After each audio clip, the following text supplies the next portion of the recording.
Bismillah wa salatu wa salam ala Rasulillah. Assalamu alaikum wa rahmatullahi wa barakatuh. As we continue this Ramadan Reminder series, I wanted to share some reflections with you, which I hope will serve as an advice for myself first and foremost before anybody else. Alhamdulillah, Allah subhanahu wa ta'ala has allowed us to reach the last 10 nights of Ramadan. It is a time when we as Muslims are striving hard to earn the pleasure of Allah subhanahu wa ta'ala. We're fasting during the day and standing during the night in prayer. We're asking for His mercy and His forgiveness and for the night of power. It is a time when alhamdulillah the masajid are full and you can really feel the atmosphere. It is amazing. There's an amazing buzz in the masjid and the brotherhood feels amazing and the iman is strong. It is a time where alhamdulillah we can really feel how Allah subhanahu wa ta'ala has illuminated our lives with Islam. But unfortunately, for far too many of us, that Islam never leaves the masjid with us. It doesn't go and permeate our lives in all aspects of our lives. Subhanallah, we only need to think about Muslims in other situations, in other parts of the world, to appreciate the relative freedom that we have to practice our faith in this country.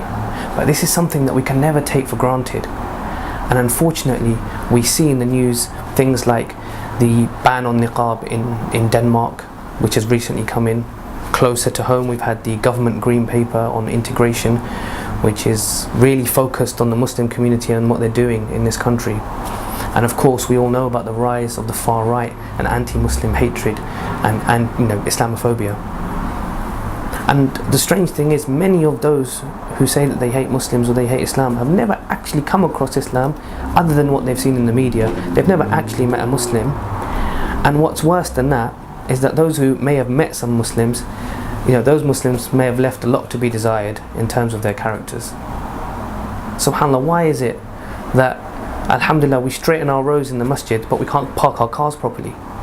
Why is it that we have a smile for our brother in the masjid but we have a scowl on our face the rest of the time? Why is that? SubhanAllah, I wanted to share a story with you.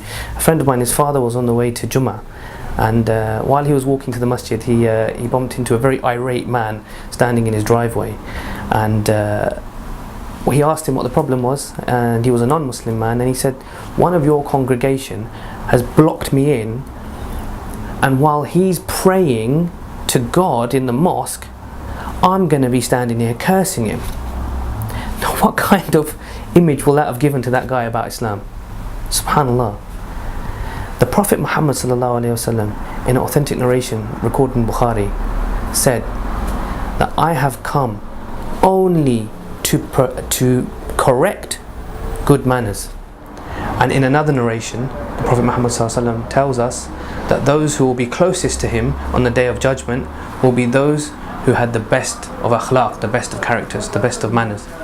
And those who will be furthest away from him in the hereafter will be those who had the worst of akhlaq and the worst of manners.